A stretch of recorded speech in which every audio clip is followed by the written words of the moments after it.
What's up guys, Spooky Robinson here, and today we're going to be talking about how to be a damage healer in New World. I personally love this build. I feel like it gives me a lot of flexibility on the battleground. I don't have to be stuck being a healer in the back lines. I feel like I'm able to go to the front lines, do a lot of damage, get in and out, and honestly, be absolutely invincible. You are unkillable with this build. So I'm going to walk through you guys on my gear, my attributes, and everything I do to help me move forward as a combatant. Let's dive right into it. If you like what you see here today, be sure to follow me on Twitch. It's where all the magic happens. Alright, so here is my build.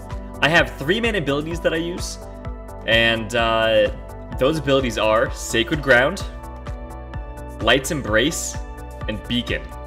Now the whole purpose of this build is to place down the auras and then use the Great Axe to attack the enemies and be a little more offensive while you have the auras healing you.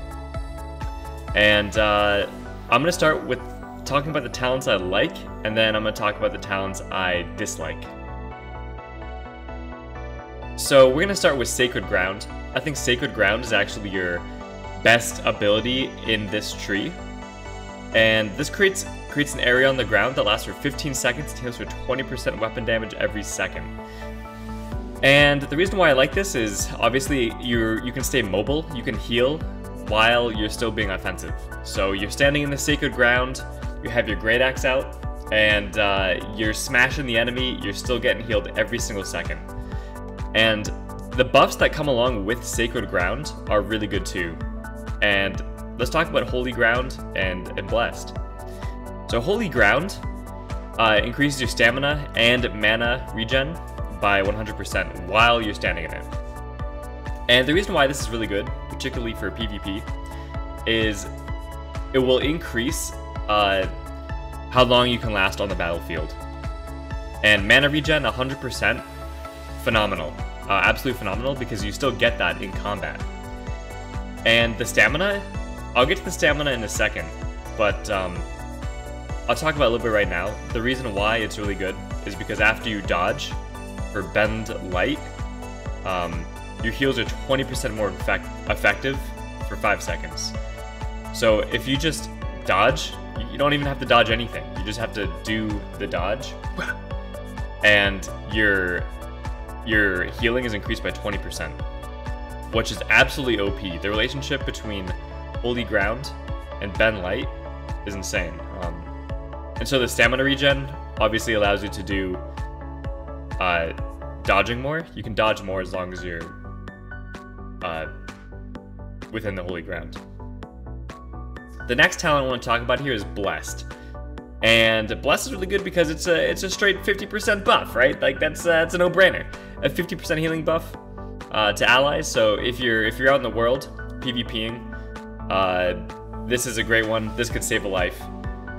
This counts for all healing. So it increases Sacred Ground healing, it increases Light's Embrace healing, and it increases Beacon's healing. I almost said bacon. It increases the bacon healing, okay? And yeah, so great talent, you'll save your teammates. I also want to talk about this talent right here, Enhanced Justice. I think this talent is really good because it's an extra buff. And having as many buffs, particularly healing buffs, is important as a combat healer, because it increases Light's Embrace healing. And this one's particularly good because you don't have to cast it. You just have to get hit, even if your life staff is not active. So if you have your axe out and someone hits you, this is still going to be an AoE heal for you and your buddies. And real good. It doesn't cost any mana, it's free. Free healing, just on a 2-minute cooldown. So I think it's a really good talent for PvP. Just free, instant heals. Moving over to the Protector tree. We've already discussed about Bend Light a little bit, and I think this is real good. Just, again, free healing, no-brainer. Beacon is very important too. Shoot out a light projectile that deals 146 weapon damage to enemies, attaches it to target, and heals all nearby allies for 20% weapon damage for 10 seconds. Now this one is good. When I cast this one, I actually do aim for the ground. And the reason is, I don't want to miss the enemy, or have them start to retreat, because I want those healings. So it does 146% weapon damage, which is really good. If you have good aim, good accuracy, then definitely do it. But if you miss, you're going to be in deep trouble. That's going to be wasted mana, wasted cooldown. You really don't want to miss that shot. But for me, I cast it on the ground. I tried to stack Beacon and Sacred Ground together to get that extra healing. It's usually rare people can damage through when they're both stacked on each other, so that's always nice until it expires. And so going along with Beacon here, I get the 50%. So just looking at the Beacon talents real quick, I get the 50% larger talent. Just makes the circle a little bit bigger. This one allows Beacon to last 5 seconds longer, which I think is really great. And of course, Speed of Light, which Beacon heals the target, also applies 20% haste for 3 seconds, so you get that nice movement speed, which is always great. So we're gonna move on to Light's Embrace. Light's Embrace will be your kind of your burst heal in a way, where it's an instant cast, cost 18 mana, and it's 4 seconds on cooldown, so you can cast it pretty quickly. And the targeted heal will be for 100% weapon damage, plus 30% for each buff on that target. Now, that 30% more for each buff on the target is incredibly effective if you have the Great Axe. And why is that? Well, that's because the Great Axe, if you have Gravity Well, which we'll get to in a second, at the very end of it provides a talent called Fortify. And let's go to that real quick. Allies gain 10% Fortify while standing in your well, so that counts as another buff. So with Gravity Well from the axe, your Light's Embrace can do crazy healing, which you absolutely want. So you want as many buffs, as many stacks as you can to really get those burst heals. So you can be getting wailed on, absolutely wailed on, and as long as you have your Sacred Ground, your Beacon, you can just be healing yourself, okay?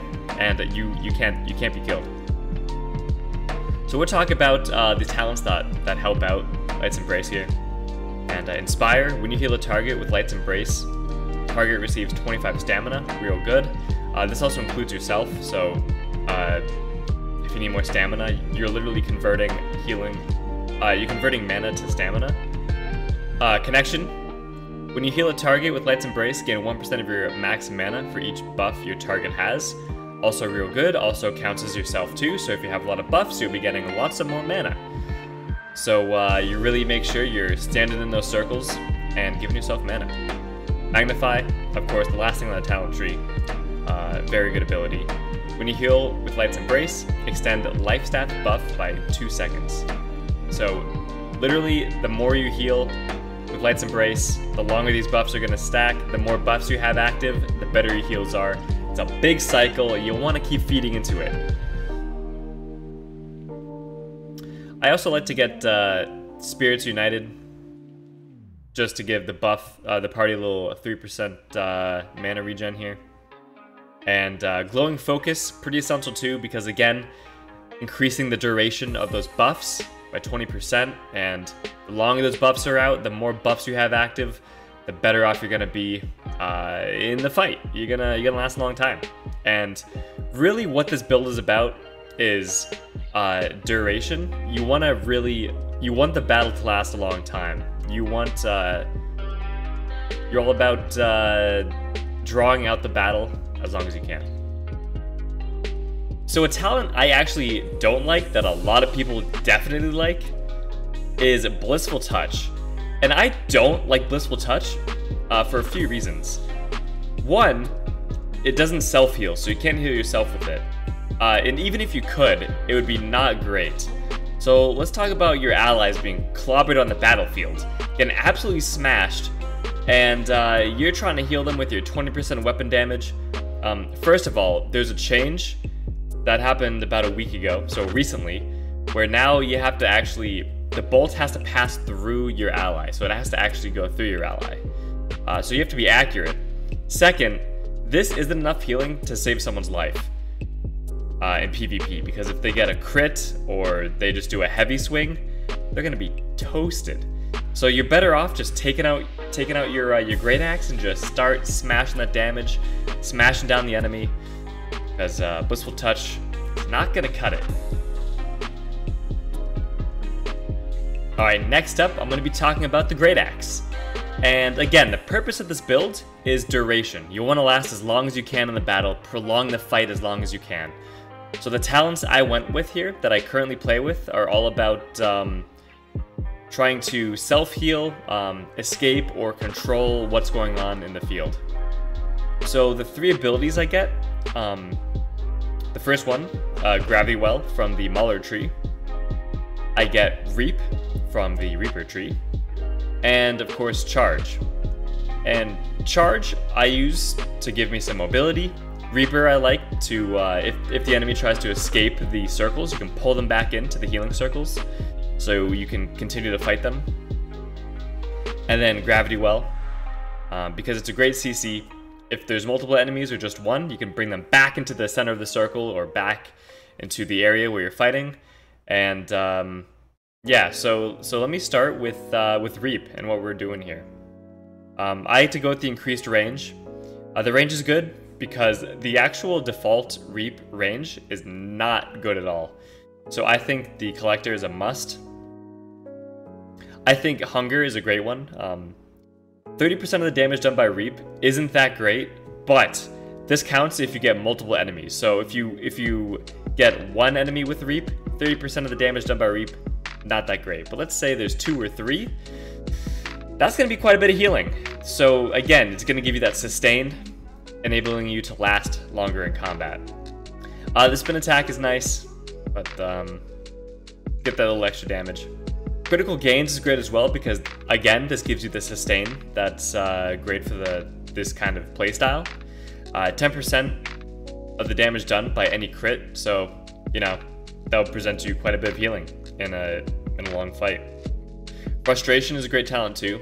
I always think PvP is kind of a resource war, and Frustration allows you to get 15% damage for 10 seconds if they block you. So, you know, if you're fighting someone Sword and Shield, or they actually know how to block in the game, which is rare, very rare. I like Feed as well. I think Feed is kind of a win more card, where if you're fighting a group of enemies, just one enemy, if the foe falls below 30% health, it's going to heal me for 10% of the damage done. But if there's multiple enemies on you, and say one of them they're close to death, you're kind of just sucking them off. You're sucking their health off, you know? So that's always great to have. So Critical Condition plays very well with Critical Gains, because Critical Condition, while attacking foes below 30% health, it increases critical strike chance by 15%.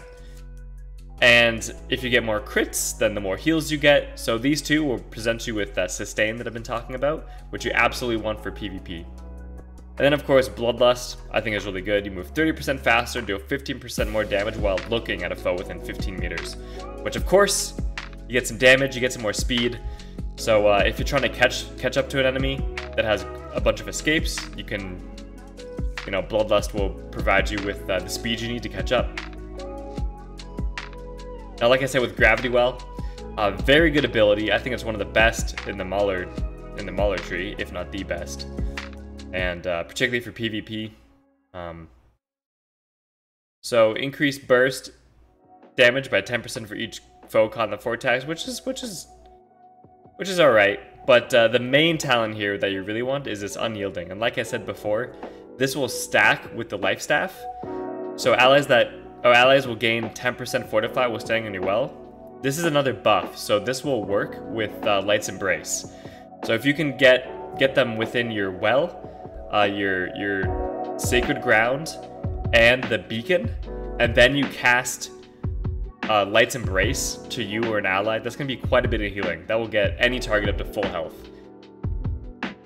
Crowd Protection is great too. While holding the Great Axe, gain 10% damage absorption. So of course, just naturally, if you're getting slammed by 3 enemies, you have your circles up, your axe is out. This is going to provide you with 10% damage mitigation. So you'll be king of the battleground here. Alright, so now I'd like to quickly talk about my build real quick, and this will remain true no matter what level you are. If you're 45 or 60 or level 10, this should be good for all of them, due to a current bug. So strength, focus, and constitution are all relatively split. So with strength I have 53 points, with focus I have 49 committed, and with constitution I have 38 committed. Constitution's good for PvP, obviously if you want that extended life pool. Focus, if you want the strong heals, you gotta have points in focus. And obviously, strength, I like to have the strength to do more damage with the Great Axe.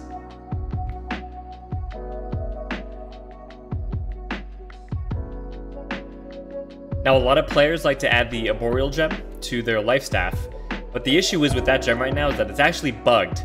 So you can't get the full 20% into nature damage into your melee weapon, perhaps.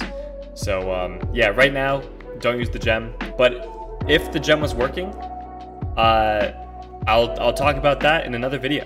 So stay tuned. Now, if you'd like to watch all this in action, click here. Come on, click it. We dominate the battleground. Don't you want to learn how to dominate the battleground? Come on, click it. Click it now.